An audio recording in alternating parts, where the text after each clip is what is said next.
తరువాత శౌచం, బాహ్య శుద్ధి కొరకు శరీరమును అనేక సార్లు శుద్ధపరచినా కూడా, అంటే బాహ్య శుద్ధి అంటే పైన శుద్ధపరిచినా కూడా సాధకునికి తన శరీరమును అపరిశుభ్రముగా తోచును.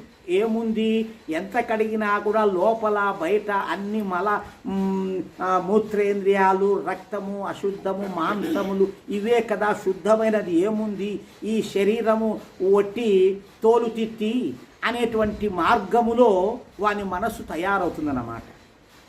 అతనికి తన శరీరముపై అయిష్టత కలిగి ఇతరులతో కలిసిమెలిసి ఉండటం కూడా వెనుకంజ వేయును. అంటే అందరితో తిరగాలి, చూడాలి, పోవాలి, తిరగాలి అని వాళ్ళు బాగుండారు, వీళ్ళు బాగుండారు, ఇది బాగుంది, అది బాగుంది, నాకు ఇది లేదు, అది లేదు, నేను బాగలేను, ఇట్లాంటివన్నీ పుట్టవన్నమాట. ఎందుకంటే మనకి సత్యం తెలిసిపోయింది. శుద్ధిని ఈ విధంగా, శుద్ధి అంటే ఈ శుద్ధిని ఆచరిస్తే. ఇక రెండవది అంతరిక శుద్ధి, అంటే లోపల మనశ్శుద్ధి. దానివలన సాధన శుద్ధి పెంపొందును. సాధనం తయారు చేయడానికి అంటే సాధకుడుగా తయారవుతారన్నమాట. ఇది చేయాలి, ధ్యానము, ఇది యోగా చేయాలి, ఆసనం వేయాలి, ఈ యొక్క మంత్రోచ్చారణ చదవాలి, స్వాధ్యాయం చెయ్యాలి, ఇట్లాంటివన్నీ కూడా.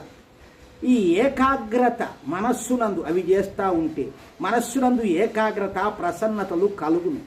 ఇంద్రియములను వశపరచుకొనును. అవన్నీ చేస్తూ ఉంటే మన మాట వింటాయంట శరీరము, ఈ యొక్క ఇంద్రియాలన్నీ. ఏమీ చేయకపోతే నీ మాట వినవై, దావుతాయి, కోరుకుంటూ పోతాయి. నాకు చెవులు వినాలంటాయి, కళ్ళు చూడాలంటాయి, కాళ్ళు తిరగాలంటాయి, చేతులు తినాలా అంటాయి, నోరు తినాలా అంటుంది. దానిలో ఇష్ట ప్రకారం కొడతాయి. ఇందులో ధర్మం ఉంది, ఆ ధర్మమా ఆలోచన చెయ్యవు. ఇవన్నీ మనస్సే పగ్గములాగా నడిపించాలి శరీరాన్ని. ఈ రకంగా పరమాత్మను తెలుసుకునే సామర్థ్యం కూడా పెంపొందును. ఇవన్నీ చేస్తూ ఉంటే పరమాత్మను కూడా తెలుసుకునే సామర్థ్యము పెరుగుతుంది. ఇక సంతోషం,